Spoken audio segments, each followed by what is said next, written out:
अस्सलामुअलैकुम नेकापुरा सियालकोट पिजन ते मुहम्मद अरशद तुहाडी खिदमत च हाज़र है जनाब। छत्त वाले कबूतर का शौक करवाने हैं तो ये बच्चे ने वो फार सेल ने दोस्तों।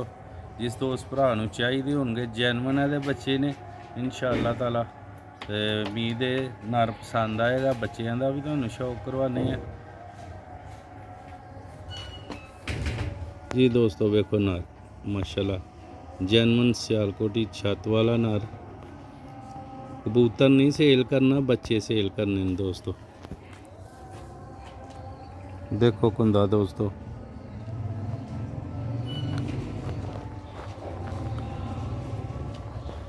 दोस्तों, नेकापुरा सियालकोट दी पिजन दी कोशिश हुंदी है जेड़े परिंदा वहाइए ओदे बच्चे हुंदे ने इंशाअल्लाह ताला।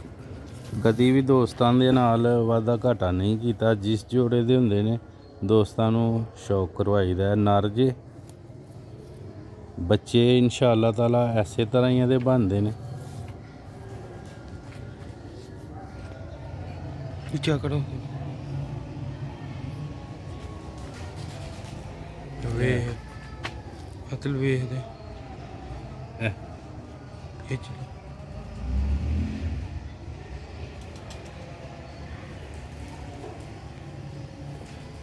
दोस्तों बच्चों का भी शौक कराने वीडियो नूं एंड तक लाजमी देखियो। है पंजे जे चैनल नूं लाइक शेयर लाजमी करियो दोस्तों। यह उन्होंने प्यो है बच्चों का।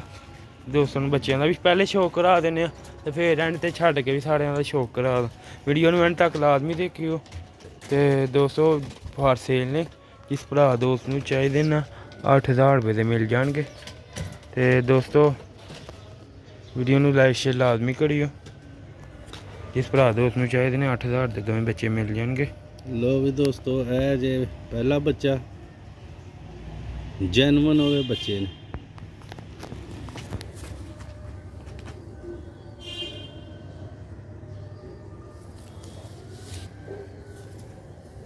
बच्चे की पलाई भी अच्छी हुई दी है।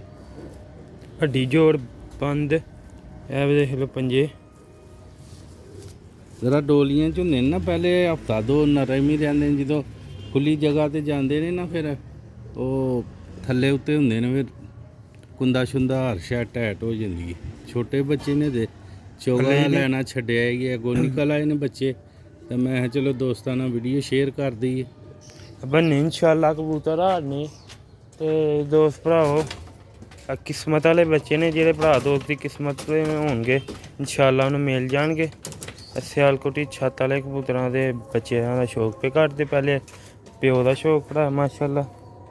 ते दूसरा बच्चा जी दोस्तों, दूसरा बच्चा दोस्तों यदि अख का शौक करो।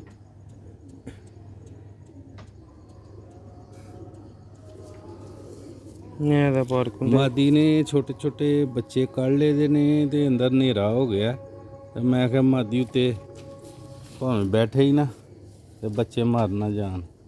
निक्के निक्के बिल्कुल एक अंडा निकलिया बच्चा बहुत तिरखा है। शौक ने बड़ा जोर मारता बच्चे। ए वेखो माशाल्लाह जामनी पंजे। दोस्तों अच्छे कमेंट करा करो, वीडियो नूं लाइक शेयर लाजमी करा करो, चैनल नूं सबसक्राइब लाजमी करा करो। भरदा एक बार फिर शौक करा दो। ऐसा पहला कुंदा जे दोस्तों, ऐसा दूसरा कुंदा जे। देखो दोस्तों की खिदमत आस्ते नेकापुरा सियालकोट पिजन ते फिर बच्चे आ गए ने। इंशाअल्लाह जेह्ड़ा भरा दोस्त पहले राबता करेगा उन्हें मिलणगे।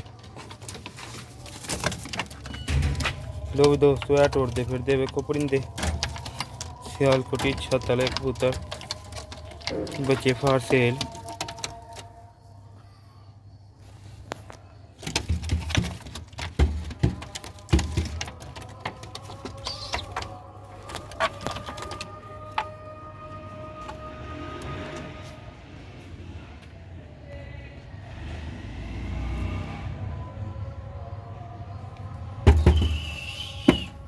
लो भी दोस्तों जिस भरा दोस्त नूं चाहिए 8000 के मिल जाएंगे दोवें बच्चे।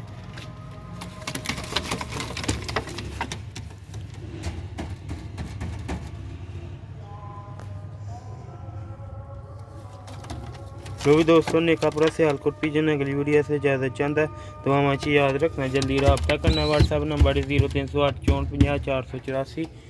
न्हेरा हो गया तो परिंदे इसलिए थोड़ा सा तंग पे कर देने। मिलने अगली वीडियो च। अस्सलाम वालेकुम।